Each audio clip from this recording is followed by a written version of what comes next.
ભરૂચ જિલ્લા પોલીસ વિભાગ દ્વારા ગેરકાયદે રીતે ઊંચા વ્યાજે નાણાં ધિરાણ કરી ગરીબ લોકોને ગંભીર આર્થિક શોષણ કરનારા અસામાજિક તત્વો વિરુદ્ધ કાર્યવાહી કરવા માટે દાંડિયા બજાર સ્વામિનારાયણ મંદિર ખાતે એક ખાસ જાગૃતિ સેમિનારનું આયોજન કરવામાં આવ્યું હતું। ભરૂચ શહેર જિલ્લામાં થોડા સમય પહેલા જ પોલીસ દ્વારા વ્યાજખોર વિરુદ્ધ ઝુંબેશ ચલાવવામાં આવી હતી, જેમાં સારો પ્રતિસાદ પણ મળ્યો હતો।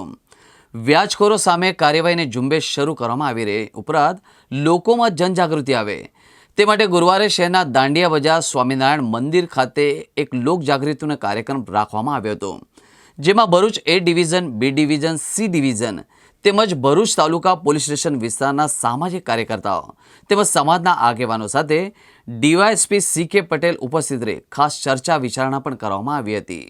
ગુજરાત સરકારશ્રીએ વ્યાજખોરોના વિરુદ્ધમાં અભિયાન છેડેલું છે।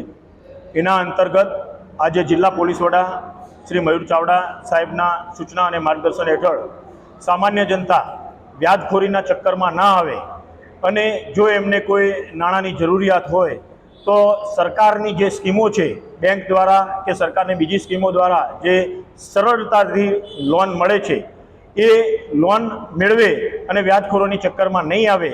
અને જો સમાજમાં આવા વ્યાજખોરો દ્વારા કોઈ આવી રીતે ચૂસણખોરી કરવામાં આવતી હોય તો એ વ્યાજખોરોના વિરુદ્ધમાં નિર્ભય રીતે ફરિયાદ આપવા માટે આગળ આવે।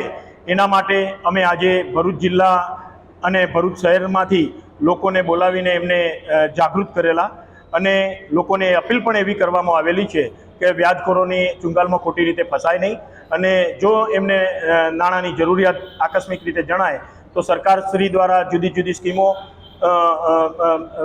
સસ્તા દરે સસ્તા વ્યાજે લોનો મળે એના માટે બેંક દ્વારા અને સરકારની જુદી જુદી એજન્સીઓ દ્વારા લોન આપવામાં આવે છે।